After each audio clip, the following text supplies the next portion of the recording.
There once was a land where men were always right. They knew it and they were proud of it. It was a land where a man was proud to say, I am right and you are wrong. For those were words of conviction, of strength, and of courage. No one was ever heard to say, I may be wrong, or you may be right. For those were words of weakness, uncertainty, and cowardice. When differences arose between the people of this land, they looked not for truth, but for confirmation of what they already believed. When differences arose between the old and the young, the old would say, we have worked hard to build this great and prosperous land. We have built marvelous machines that take us wherever we want to go. That do our work for us. That even think.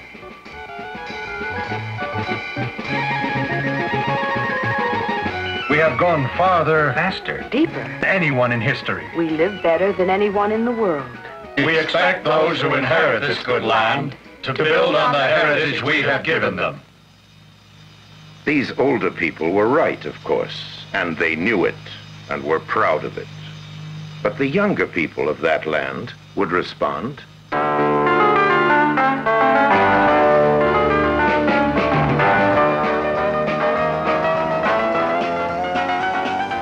we see it and be foul-blighted. People starve where food is plentiful. Laws and practices prevent some from having an equal chance to develop and to influence. Noble and moral words are matched by selfish and sordid deeds. Leaders urge us to fight wars to preserve peace. And the fighting does not end. The whole scene is phony and polluted and inhuman and out of control. We want no part of this money-mad establishment. These younger people were right, of course, and they knew it and were proud of it.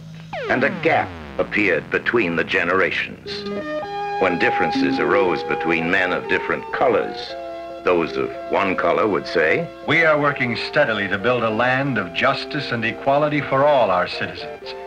We have made considerable progress, but social progress does not come swiftly. Those whom we seek to help and lift can only hurt their own cause when they push and intrude and pressure us. Let them show some patience. And let them use more fully the opportunities we have already provided. Then we will feel like doing even more for them. These people of the majority were right, of course, and they knew it, and they were proud of it. And those of another color would reply, we have been pushed around too long and we are angry. We have been confined to a ghetto. Our children's education has been stunted in second-rate schools. We have seen jobs go to the less qualified while our people are rejected or shunted into menial tasks. We see 1,000 subtle signs that brand us and our children as second-class citizens in this land. We will tolerate lofty promises and meager deeds no longer. These people from the minority were right, of course, and they knew it and were proud of it, and the gap between the races grew. And so it went on in this land. Group after group defined the right and took their stand and upheld their position against those who opposed them. It happened between those who taught in the schools and those who provided the funds.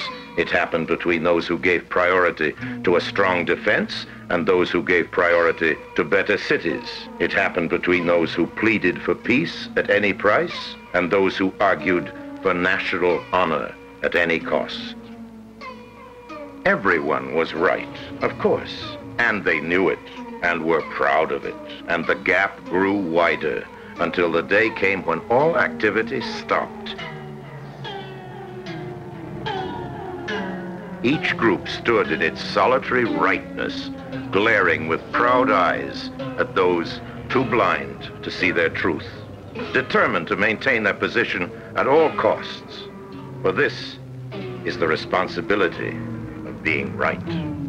No one traveled across the giant gap. No one talked to those on the other side. No one listened. The quality of life declined and became grim.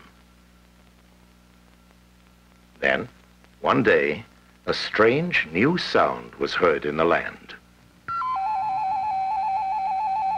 someone said, I may be wrong. At first, the people were shocked that anyone could be so weak and so confused.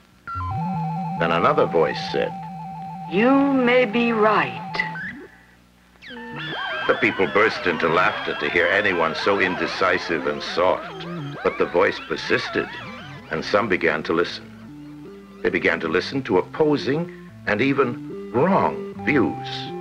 As they listened, they discovered common beliefs they had not known before. They even began to see signs of humanity and noble purpose in those whom they once only knew as adversaries. Here and there, men expressed their common desires in deeds, and bright examples of joint action were seen in the land. With each new effort, men's faith in one another grew, and their faith in their future, and their ability to shape their own destiny.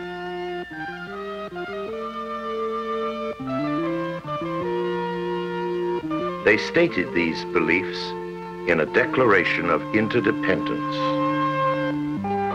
All men are created equal, but each develops in a unique way.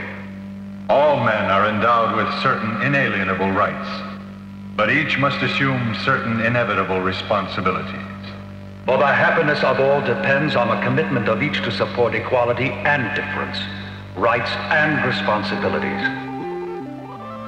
In this land, men had learned that the search for truth is never over, that the challenge is always the same, to stop fighting long enough to listen, to learn, to try new approaches, to seek and test new relationships, and to keep at a task that never ends.